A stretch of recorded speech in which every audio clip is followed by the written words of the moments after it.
Olá, irmãos e irmãs. A gente vai falar um pouco sobre uma história da Bíblia. Você crê na Bíblia?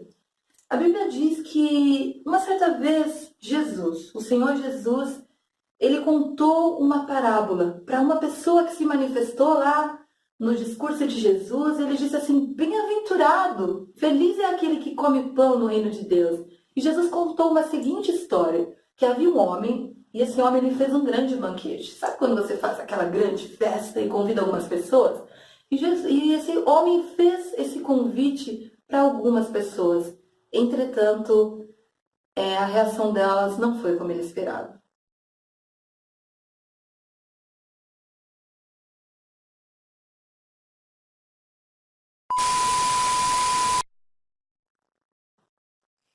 Parabéns! Você foi Olá! selecionada. Selecionada? Exatamente. Para o que exatamente? Um convite muito especial.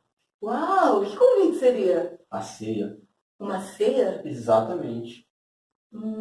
Quando vai ser essa ceia? Hoje, Hoje. Puxa, eu me lembrei de uma coisa. É que assim, eu comprei um campo, sabe? Muitas terras. Eu sou uma pessoa de muitos negócios. E assim, eu tenho algumas pessoas assim que trabalham para mim, porém eu preciso analisar isso de perto, entende? Administrar esse meu campo. Então, eu peço que você me despeça desse banquete. Eu te ofereço as minhas desculpas. você vai perder essa oportunidade, você foi selecionada. E eu me sinto muito honrada com isso, me sinto mesmo. Você não entendeu a importância desse convite? Eu até entendo, mas você entende a importância dos meus negócios? Você entende, sabe? Sou uma pessoa de negócios. Sim, entendo. Receba as minhas desculpas, tá bom? Muito obrigada pelo convite. Peço desculpas ao seu senhor. Muito obrigado.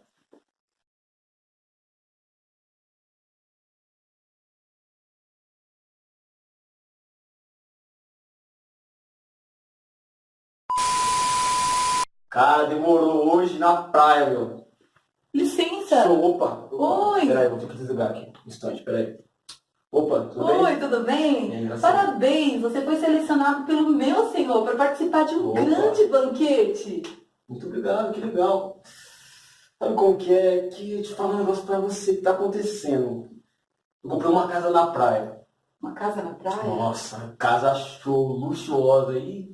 Sabe, ainda não curti, não tive tempo pra experimentar ela, sabe?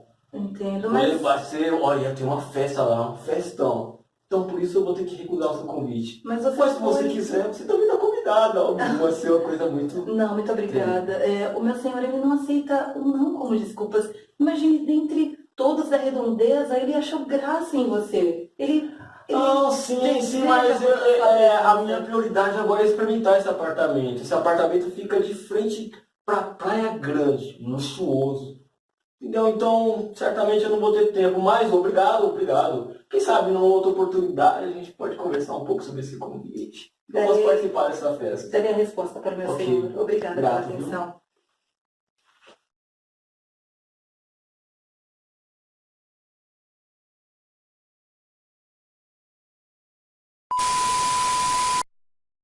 Cara, eu tô atrasado, tem que terminar esse serviço logo, eu tô atrasado, meu. Olá! Olá! Parabéns! Você foi selecionado pelo meu senhor para Sim. participar de um grande banquete.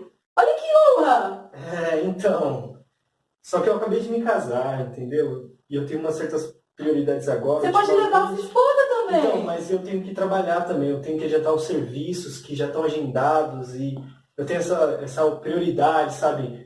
Sei que o seu senhor é uma pessoa muito importante, sei que esse banquete é muito importante, mas está em cima da hora, eu já estou até atrasado para mim terminar esse serviço e depois à noite eu tenho que ficar com a minha esposa, com a minha família, Eu entendeu? entendo, mas assim, dentre tantas pessoas, ele desejou convidá-lo. Você pode levá-lo, você não pode deixar isso para depois, agendar para uma outra hora? Não, mas aí a gente tem que cumprir com aquilo que os nossos compromissos, né? Então eu firmei esse compromisso. Eu sei que o seu senhor, ele é uma pessoa muito importante, mas aí você leva as minhas sinceras desculpas, eu estava muito ocupado, Tudo bem. e aí minha esposa depois vai estar me esperando após o meu... Levarei a sua esposa, meu senhor. Muito obrigada.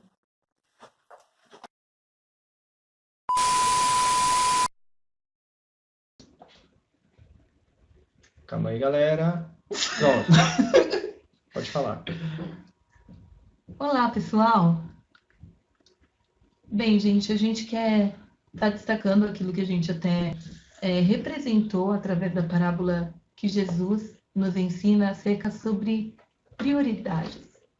Sabe, se eu fosse dar um nome para essa parábola, gente, eu nomearia como a parábola da desculpa. Concordo. Porque assim, e eu tô me incluindo nisso, a gente é perito em dar muitas e muitas desculpas É o álibi. para Deus. É o o nosso álibi, É assim. verdade. A gente se desculpa para não estar na casa de Deus, a gente se desculpa para não ter um relacionamento com Deus. Eu digo a gente de forma geral, eu tô inclusa nisso também. Se você se identificar com isso, essa palavra é para você. As nossas motivações, né?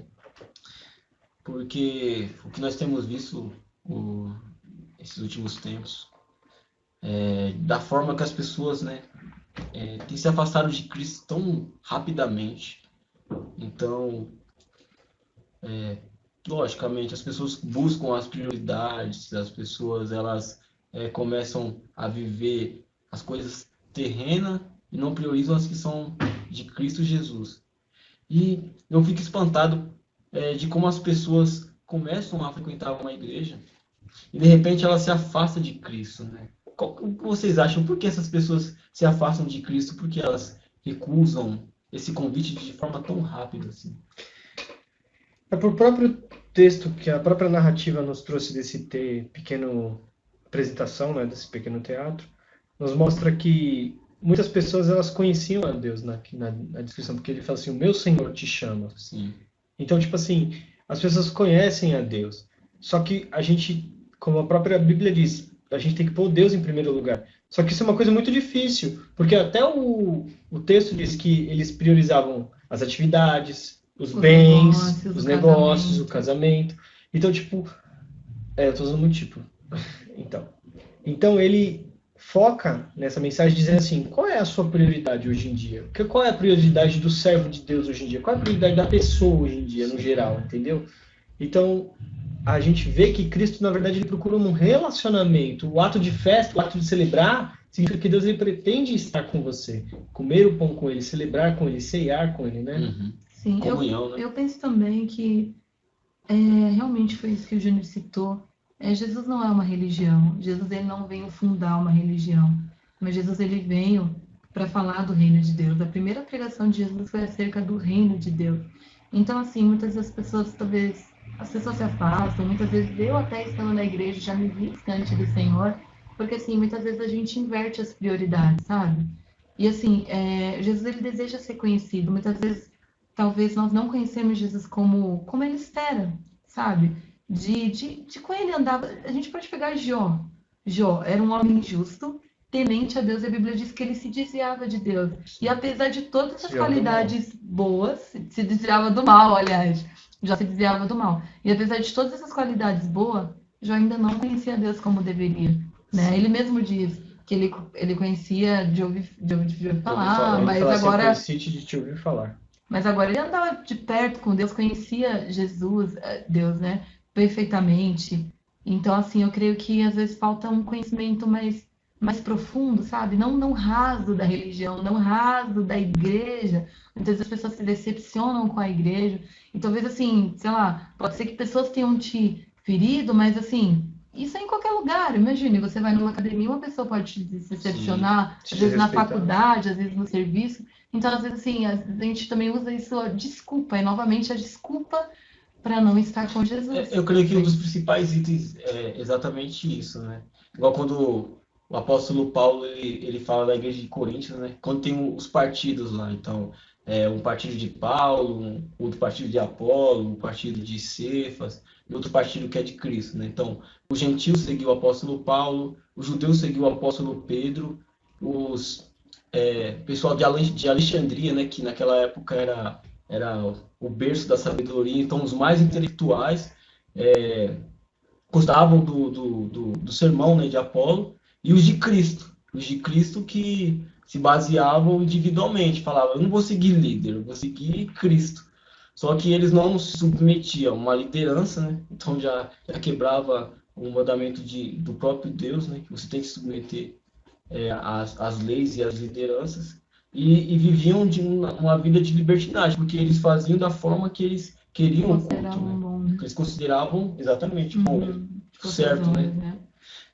Então, para você ver que a motivação, qual é a nossa motivação de estarmos dentro de uma igreja, né? De ter comunhão? Porque, sobretudo, o importante é você ter comunhão com Deus. Com Jesus. Exatamente, Não, a nossa realmente. motivação tem que ser o próprio Jesus Cristo, né? É aquilo que eu estava até comentando com você. Muitas vezes a gente fala, nossa, eu não tenho muito tempo para Deus, tempo para conhecer a Deus.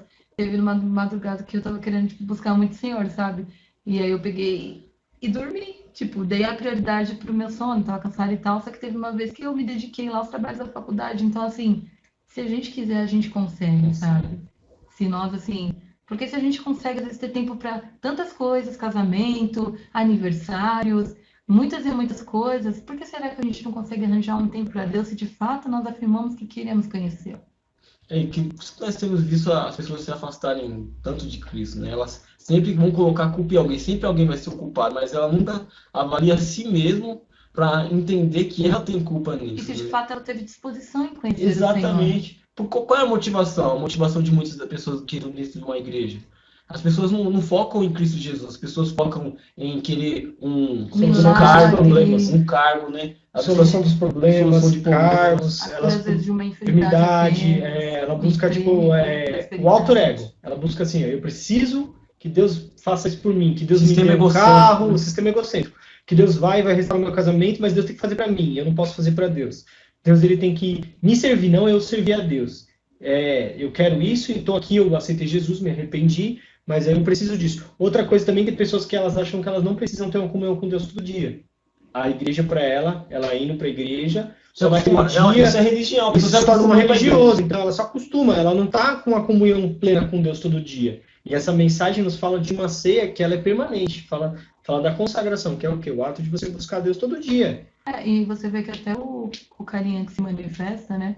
Quando ele pega e fala assim, feliz é aquele que come do pão do reino de Deus. Esse próprio pão é Jesus. Na verdade, essa comunhão é a comunhão diária, que você falou.